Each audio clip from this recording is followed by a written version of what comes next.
Abba Yahuwah. Wow, my Father, I just want to thank you. I thank you for this day. I thank you for what you are doing. I thank you for the very hour that we are in. I thank you for this day, that this day is the 5th of the 4th month according to the Hebrew calendar, according to your calendar, according to the calendar, according to the alignment of seeing the new moon in how you want us to keep a calendar. And today is the 5th day of the 4th month. And this 5, a day of grace.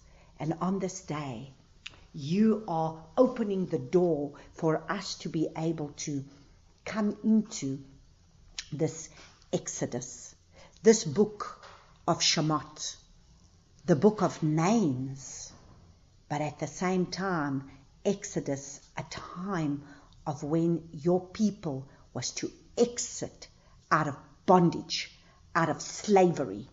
And Abba Yahuwah, this is the hour now that your people need to now come alive. They need to have ears to hear, they need to have eyes to see, and they need to come out from those areas in their lives where they will still find themselves captive, where they will still find themselves in bondage, where they are still in a place of slavery, be it to their mental state of mind, be it in their flesh man, where they're not wanting to conform to your ways, be it in their religious systems, that maybe they're still bound by a religious system. And now is the time. We have established a foundation in Genesis to understand that we are not to be able to conform to a religious system, to a religious way, because from the beginning, from the time when you called Adam and Eve in the Garden of Eden, everything was about being able to have intimacy. Everything was about them being in covenant with you in a garden, for them to be able to have intimacy, because a covenant is a covenant between a husband and a wife. A covenant is a partnership. A covenant is something that we go into partnership with. And therefore, you wanted a covenant people from the beginning. And they were the ones who broke covenant. They were the ones who bowed to a serpent and allowed the serpent's seed to come within them.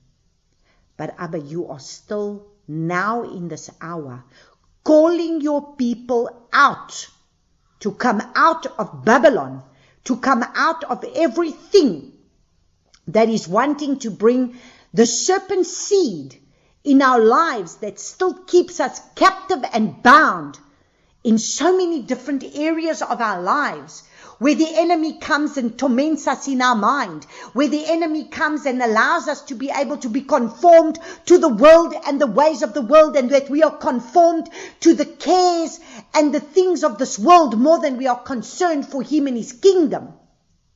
And all these things have kept us captive. And there are many that are still captive by religious doctrines, by religious systems. And this is why we've been laying a foundation. In Genesis, everything in Genesis was about laying a foundation. And the foundation was to be able to let us understand that we are a people that the Father wants to cut covenant with. He called Noah, 8 people that entered into an ark. And from there, when they came out of the ark, there was a covenant made with a rainbow. And then you made covenant with Abraham, with Isaac, with Yaakov. And this covenant is going to continue with the names that are going to come into, as we start in Exodus chapter 1. It's listing the names of those that formulated the house of Israel, that is going to be able to be a people, a family. It's just a family, but how the family is going to grow and it's going to become a nation. So where it was just a family, this family now needs to grow and it's going to become a nation.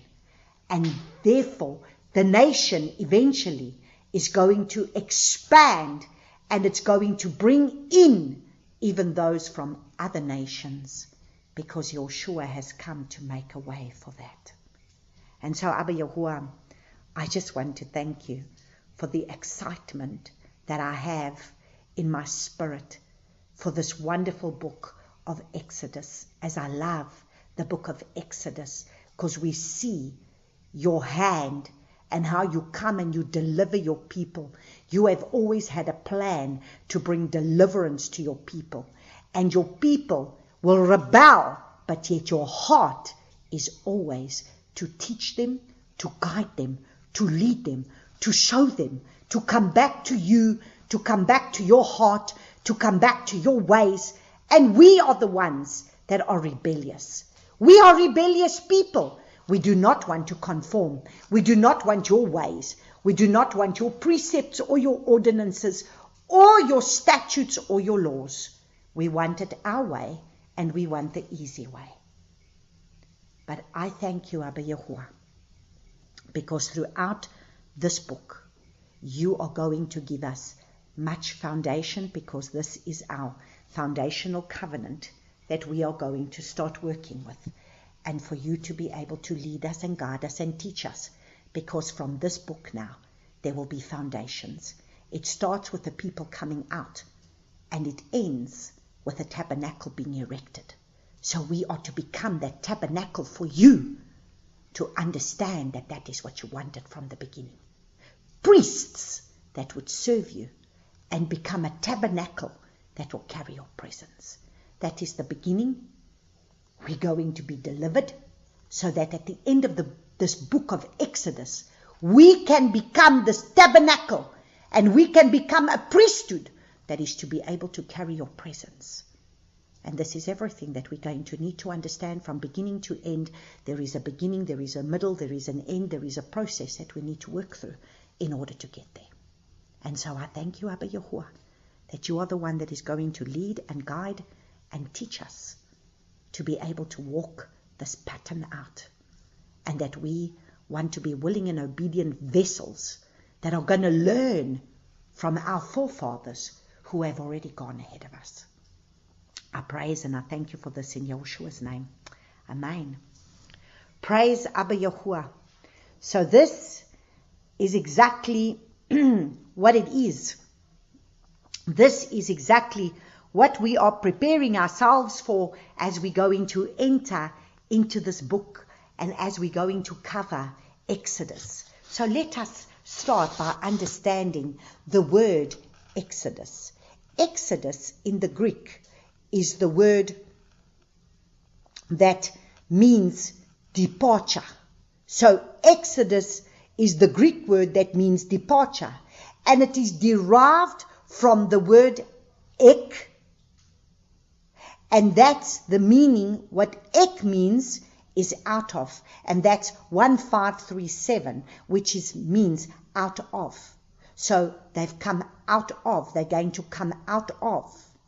And then hodos, which is 3598, which is the meaning road. So they're going to come out and they're going to be on a road. They're going to be on a wilderness road. They're going to be on a road in order for them to be able to come into a place where the Father wants to talk to them, where the Father wants to bring them into a promised land. From the beginning, they were supposed to have left a journey that was going to take them 11 days. It took them 40 years. And why did it take them 40 years? Because that is what we're going to look into. Because we're going to, once we going to cover now, we are now going to cover this Exodus and then Leviticus and then Numbers and then Deuteronomy. And we are going to understand the wilderness journey, to understand all the foundations of what we need to learn, because these has been given everything here from Genesis that we've already covered to now coming into Exodus. It is all about giving us a foundation. It's all about teaching us so that we do not make the same mistakes.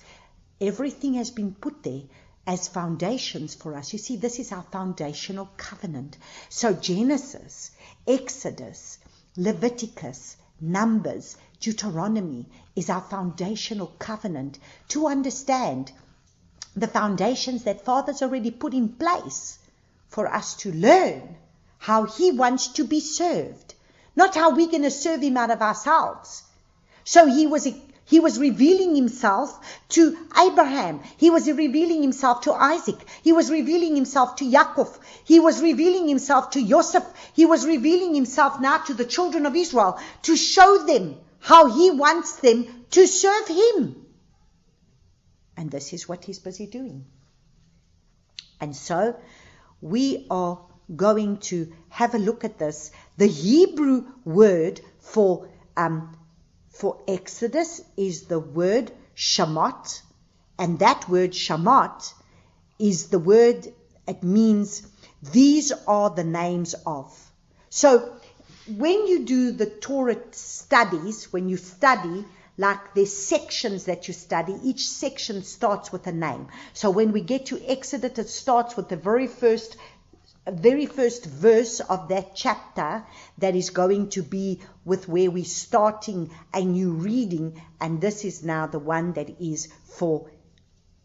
says these are the names, and that is why it's called Shemot, because these are the names of those that came out of Israel into the land of Egypt. That was a family, and now what does this family? This family is going to eventually now grow into the nation of a people that is to become Father's chosen people of Israel. They were to become a nation. And so the book of Exodus describes the story of deliverance. The deliverance of the Israelite people coming out of Mitzrayim, and the journey that they are going to journey to the first place that they're going to eventually come to, which is going to be Mount Sinai. So you see, they're going to come out of Egypt at a very strategic time that we're going to understand. This is now when we're going to go deeper into the understanding of Father's calendar, of Father's ways, of foundations, of things that we have been taught that is only for the Jews, that we are going to understand that it's not only for the Jews, but it was given from the Father, from the beginning, for a chosen people. So if we are those that are grafted into this covenant, then whatever pertains to the covenant that was made with Israel, therefore it's a covenant for us as well, so that we can understand that we too are those children that need to be in covenant with Him. So it's going to be a story of a people coming out of Mitzrayim and the journey to Mount Sinai, where He is going to now give them His covenant and say, this is my covenant that I want you to be able to keep with me.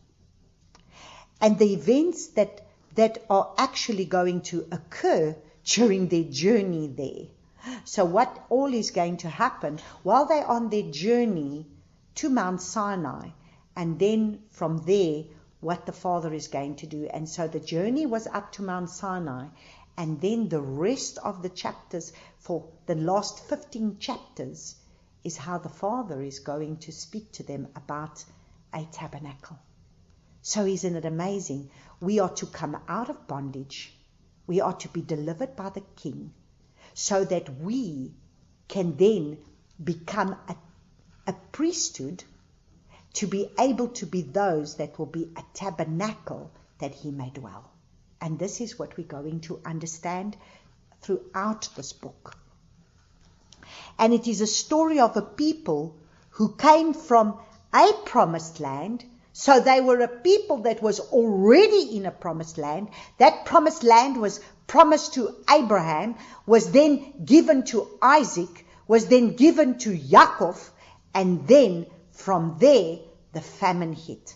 And so in Genesis 46 verses 26 to 27, we see that this was a people, 70 people, that was going to come out of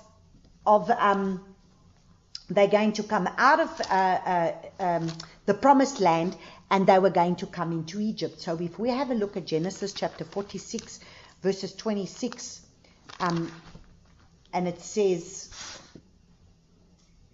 and all the beings who went with Yaakov to Mitzrayim, who came from his body, besides Yaakov's sons' wives, were 66 beings in all, and the sons of Joseph, who were born to him in Mitzrayim, were 2 beings. All the beings of the house of Yaakov who went to Mitzrayim were 70. And the sons of Joseph were born to him in Mitzrayim were 2 beings. All the beings of the house of Yaakov who went to Mitzrayim were 70. So here we see they were 70 beings. So if we have a look and we continue to read now, we start reading in Exodus chapter 1, and it says, and these are the names of the children of Israel who came to Mitzrayim with Yaakov, each one with his household, was Reuben, Simeon, Levi, Yehuda, Issachar, Zebulun, Benjamin, Dan, Naphtali, Gad, and Asher. And all those who were descendants of Yaakov were 70 beings, as Joseph was already in Mitzrayim. And Joseph died, and all his brothers, and all that generation. And the children of Israel bore fruit and increased very much, multiplied and became very strong, and the land was filled with them. So we see that here now starts. First, they were in the promised land. But what happened? A famine came in the promised land. So you must understand, you will be in a comfortable place. You are in a place where you are actually quite comfortable. You are enjoying your promised land. And all of a sudden, a famine is going to come. Destruction is going to come. There's going to be something that is going to be able to come and basically bring a disturbance. And then they had to come out of their promised land, and they went into the land of Egypt. And in this land of Egypt, they became, now we're going to see what happens to them in the land of Egypt, that again brings them into a place where they're now going to have to exit, because understand, this was a place where they came to. Goshen was a place of safety. Goshen was a place that Father prepared for them, because he already knew that the famine was coming. He already knew that there was going to be famine in the land. He already knew what was going to come up against them. And because he knew that they were going to famine, now understand, Father could have made sure that they would still have had manna given to them from heaven, as he does with them when they're in the wilderness. But Father never chose to be able to give them manna from heaven. Father did not choose that they were not to go through the famine. They went through the famine, and because of that, he already sent Joseph ahead to bring them into Mitzrayim.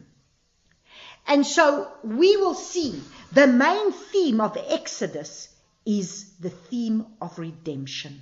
Why?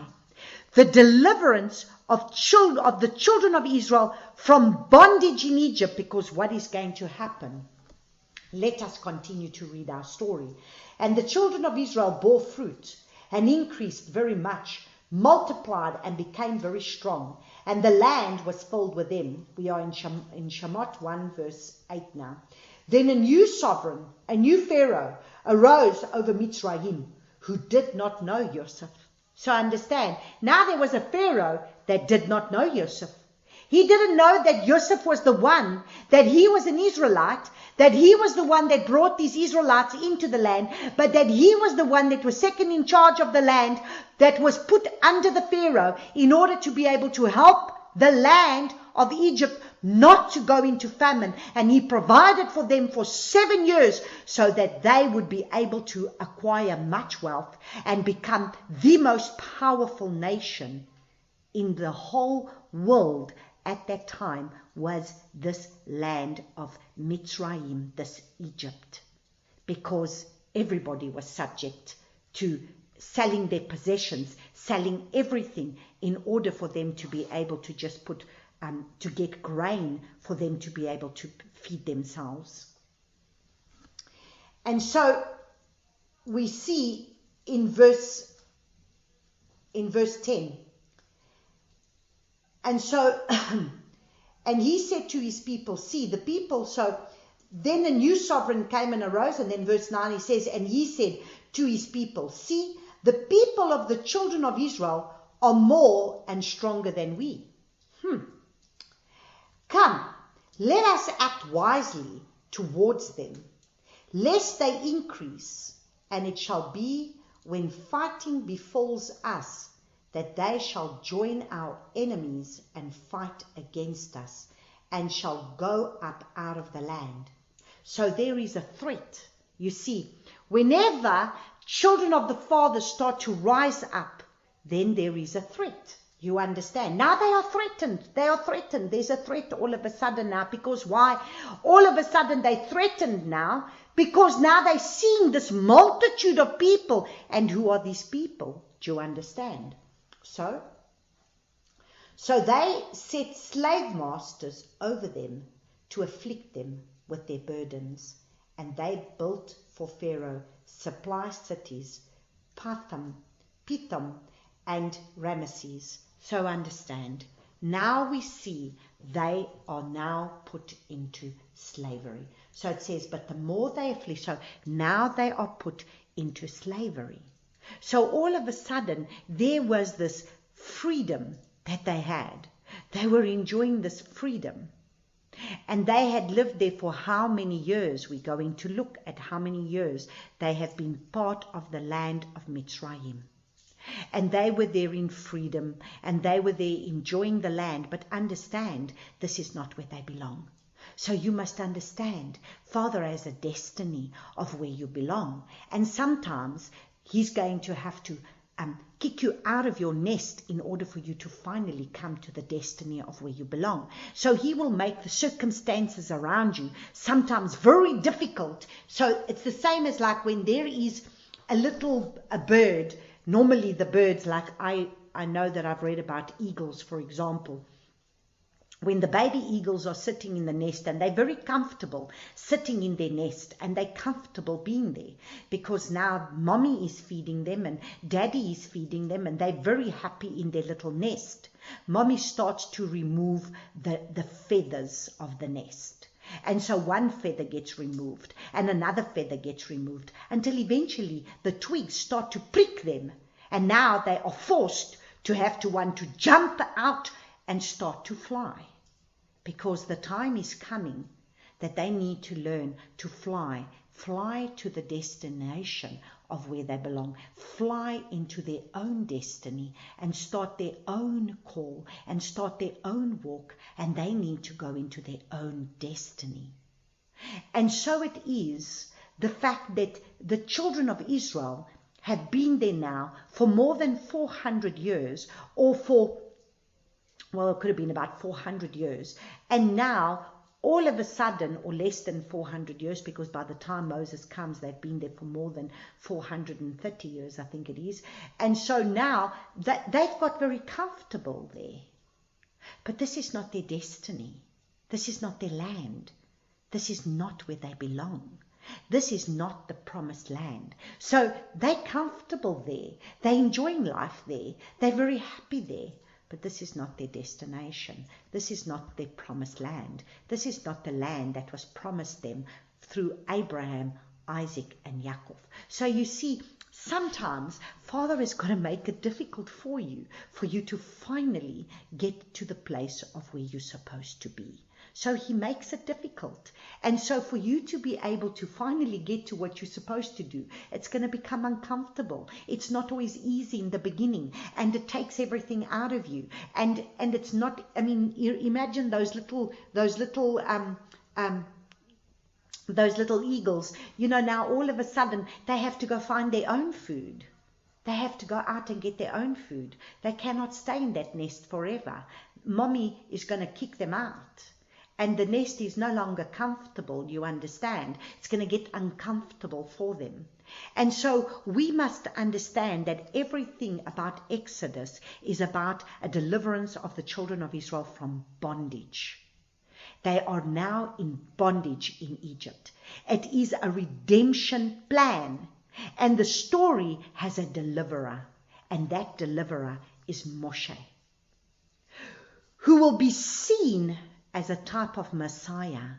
So you see, that is what I love about the Exodus story, because the Exodus story is again going to be everything about seeing our Messiah in the Exodus story. Messiah is Moshe is going to be a type of Messiah. He's going to be a type of Messiah, one who lived in a palace, one who was taken in by the very daughter of the Pharaoh, raised up in a palace.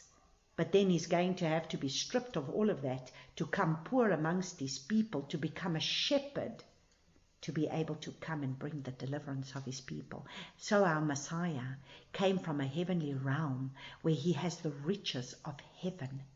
But he had to strip himself of all of that to be able to come and dwell amongst the people to be their deliverer. And so Moshe also had to go into a wilderness and had to be in a wilderness 40 years to learn to tend sheep, to learn to deal with his nature. Because you see, Moses has got a serious nature within him, a nature that needs to learn to be a bit submissive, you understand, because there was a lot of anger in Moses' nature. So the father is going to let him become a shepherd boy. Go become a shepherd boy so that you can learn to deal with this. And so Moses is going to be seen as a type of Messiah for the people.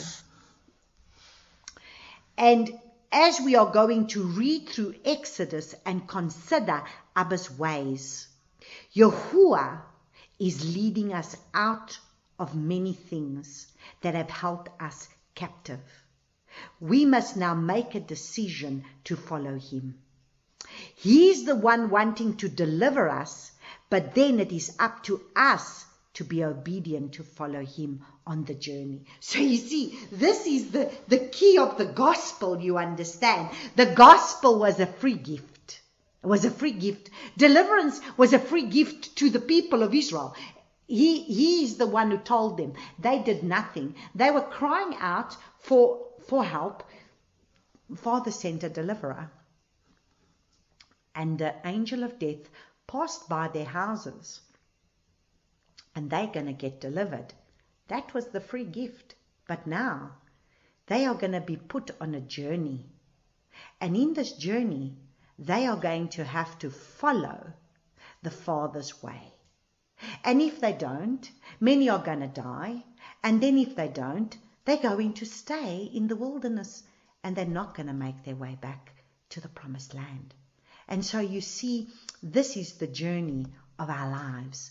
This is where the journey begins. This is now where we are going to begin our journey, because our journey started with us having to get saved. And so we got saved. And now, what have we been doing on this journey of the salvation that we have received? So we've received salvation, but what journey did we go on? Because the Father takes us on a pattern, and the pattern has always been there from the beginning. And the pattern has been, I am going to deliver you. I was the deliverer. I brought you out of bondage. I brought you out of slavery, where you were enslaved to your enemy, where you were enslaved to the devil, where you didn't know me, where you didn't know my ways, where you walked according to your flesh and your flesh ways, and everything that your mind wanted to do, you did, and everything that your body wanted to do, you did, and everything that your life wanted to do, you did. You followed your way and you did your own thing. But now, I have come to deliver you, and I am saying to you, you were free to run your own life and do it your way. Now, I have delivered you. That was your free gift that I gave you. But now I want you to follow my pattern. Because you see, if you don't come back to my pattern, you're not going to eat from my tree of life. Because at the end of the day, if you don't obey his commands, you are not going to be one that is going to eat from the tree of life. Because that is what it's spoken of in, let's just quickly go there. So we must understand, he gives us the end from the beginning, and we must understand the pattern, because the pattern doesn't change. And this is what we must understand. And that's why the Father takes us on a journey, because the journey is to be able to reveal to us the Father's heart and the Father's plan, and for us to understand his precepts, his ordinances, his ways. His ways has not changed. He says, I am the same yesterday, today, and forever. I change not. So when he called Abraham, he showed him his way. He showed him how he wanted to be served. He showed him his pattern. He showed him how he wanted to be sacrificed. He had to sacrifice for his sins. He showed him the pattern. He gave him laws, rules, ordinances, precepts. He gave him his laws. He told him how he was to serve him. And if he didn't serve him, he would go, and it would become a difficult thing for him, because then he sowed to the flesh. And what would he get out of it? Like when he went and birthed Ishmael, what did he get out of Ishmael? Nothing but heartache and pain. So when we don't do it the Father's way, what are we going to get out of it? Heartache and pain. And so if we have a look at Revelation chapter 22, verses 14, it says, blessed are those doing his commands, so that the authority shall be theirs unto the tree of life, and to enter through the gates into the city. So you see, the pattern has been there from the beginning. You are to come out of bondage. Deliverance is the free gift that our Messiah has given us. But now you are to follow a pattern. For deliverance was free. But now you ought to be returning back to him and to his ways. And if you don't, then you will have hardships along the way. There's going to be many that are going to die along the way, until eventually they still did not want to obey. They still did not want to do it his way. And in the end, only 2 of the original, however many million they say, that could have been 2 million that came out of Mitzrayim with women and children and all. So at the end of the day, only 2 million. Out of 2 million, only 2 made it.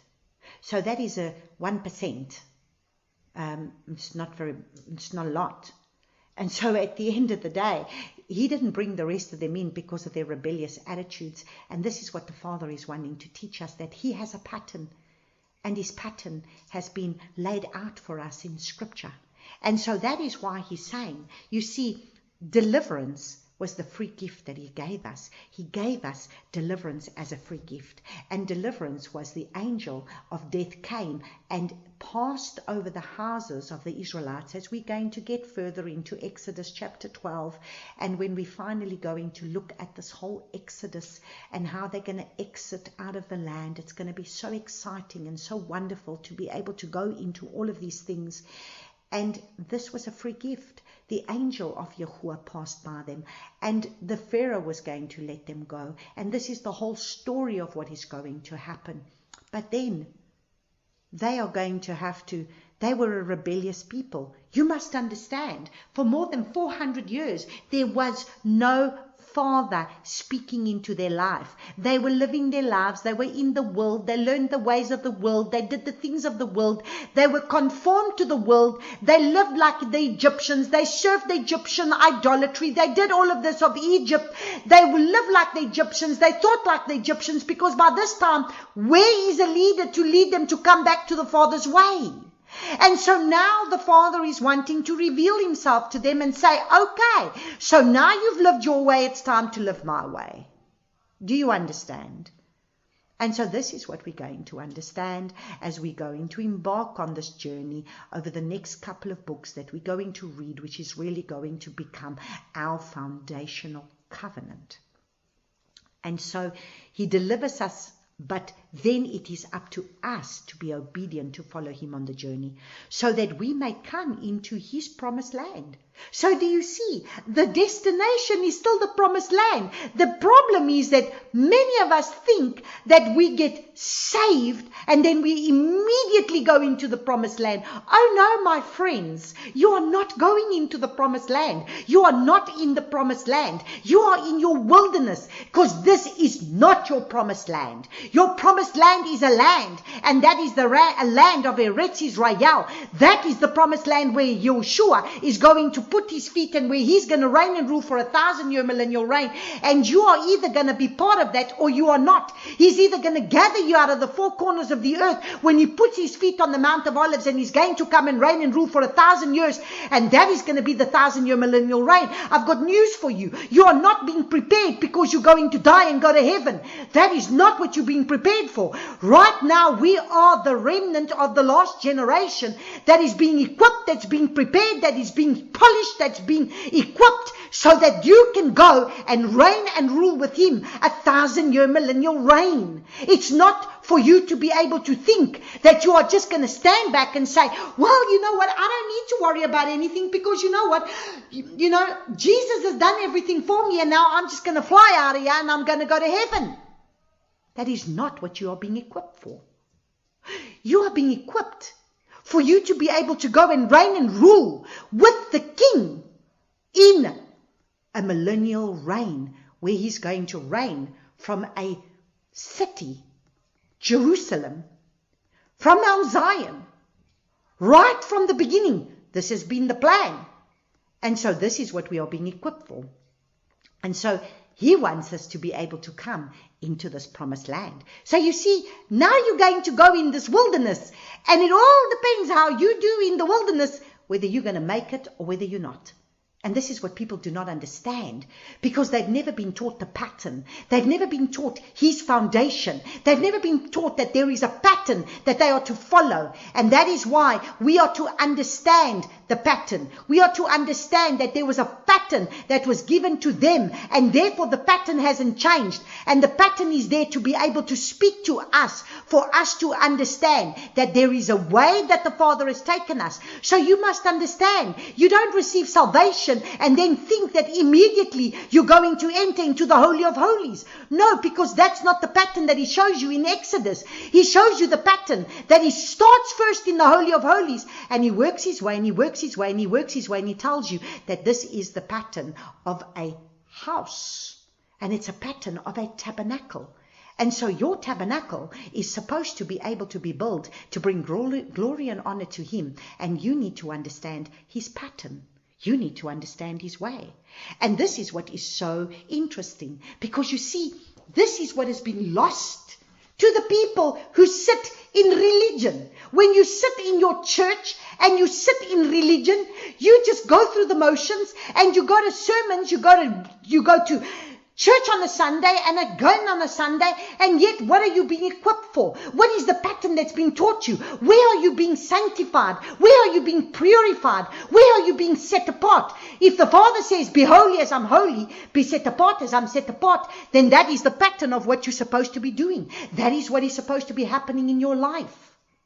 You are supposed to be cleaned up. You are supposed to be being cleaned up, so that you can finally overcome the trials and the tests that are going to happen in the wilderness, so that you may finally be one that is going to be able to enter with him into this promised land, to reign and rule with him. Because let me tell you something, even if we have a look, we're busy looking, we're busy studying the book of Isaiah. And so as we're studying the book of Isaiah, we are starting to understand that if you do not keep his way, and you are living in his land, and you do not conform to his way, and you do not keep his pattern and the ways that he wants you to follow, he's going to kick you out of that land. You cannot dwell in that land and do it your way. You cannot continue to follow the Father your way. You need to understand that you are going to learn a pattern. And the pattern is the salvation was the gate that you entered when you're going to enter into a tabernacle. That was the salvation. That was the free gift. But the minute you come to the very first bit of furniture inside that tabernacle, it's a brazen altar, which means you are going to have to lay your life down. You are not the king of your life. You are not in charge of your life. Your life does not belong to you. Your life belongs to him. And he wants to teach you his way so that you live your life his way. And so he wants to bring us into a promised land. He delivers us, and then we have to go through the process of the tabernacle to understand that this is the first step. It's the first step into the outer court. But then there is a way that he wants us to be able to worship him in the Holy of Holies. And this is part of the process so that we can become not just a people that are saved, but a people that can become kings and priests on the earth, a royal priesthood, because that is how Exodus ends. So Exodus starts with a deliverance, but it ends with a tabernacle being erected and priesthood coming forth. So we must understand that this is part and parcel of the Father's plan. And so I'm giving you a bit of an overview here, and I'm telling you that you are going to embark on an exciting journey. And why is it exciting? Because right now, this is what the King is doing in your life. You cannot continue to stay in those places of where you are captive and bound. If you're still bound by religion, then he's going to want you to come out of it. If you're still bound by your flesh ways and the things and the riches and the lusts of the flesh and this world, he's going to loose you from that. And he's going to want you to be able to come out of everything that is still keeping you captive to running your own life. So that you understand you were bought with a price and you are not your own. You are his, just like he's going to deliver them. But then they are his, and therefore he wants to teach them how he wants to be served. And so we get saved, and then he needs to clean us up so that we learn how he wants to be served. And you know what is so sad? Some people have been saved 40 years, but they've never learned what it truly means to be cleaned up and serve him. So they're 40 years saved, but they're still babies that are still sitting in the outer court and have never come and learned what it means to really lay their lives down. They still live their lives for themselves. They still do everything for themselves. They are still the king of their own throne. They are still the queen of their own castle, and they do their own thing. And nothing is really for the kingdom of the Father. And then there are others that give a little bit to the Father, but most of their lives is still for themselves. And this is where people live. And this is how people are. And this is why there's the shaking going to come, because you see, the only time that we really bow our knee and turn fully back to him is when you are in slavery, like they are in slavery right now. And now they're going to cry out to a deliverer. But then the deliverer comes and delivers them. But then what do? They want a deliverer, but they still want to live their own lives. And this is not going to work.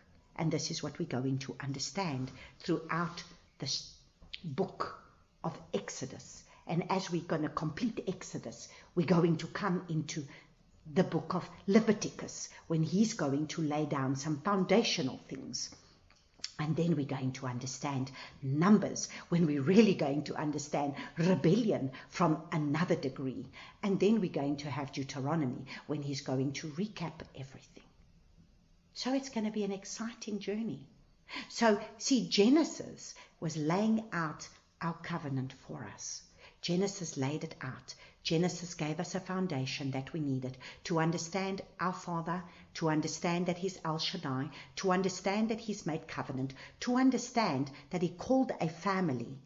Now he's calling a nation, and then he's going to call tribes that are going to come together, and he's going to call people out of nations to form part of a house, a fullness of a house. And this is what he's busy doing. And this is what he's going to do. And he's busy doing it right now. This is part of his plan. His plan has not changed. We are the ones that have not understood his pattern. But He is the one that is working on this beautiful pattern that He has already orchestrated from, remember, when we started the journey more than a year ago, we started it in Genesis. When we started Genesis chapter 1, when He says in chapter 2, let us create man in our image. Let them subdue the earth. Let them reign and rule. So His pattern has not changed. The only difference is we gave up that mandate. We gave it over. But He sent His Son. And His Son has got that mandate back for us. And now we need to follow the pattern. We follow the Son who followed the pattern. So if we follow the Son, then that means we follow the pattern. Because the Son is not lawless. The Son has kept the pattern so that we have no excuse to not keep His pattern. Amen.